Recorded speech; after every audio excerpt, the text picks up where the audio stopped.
sigurado sayang ang partido. Sana ang hinihiling ko lang po sa mga tatakbo ng Senador Congreso, huwag niyong hayaan na mawala ang Partido Maharlika.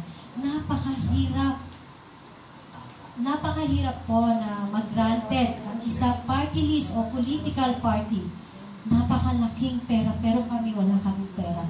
Kundi pakiusapan kami, nakiusap kami. Napakaswerte ninyo kasi dito kayo napunta. Kung alam nyo lang, kasi since 1999, hawak ko na po ang party list and political parties. Lahat ng chairman, naging kaibigan ko, lahat ng mga, ngayon, si boss, kaibigan ko rin.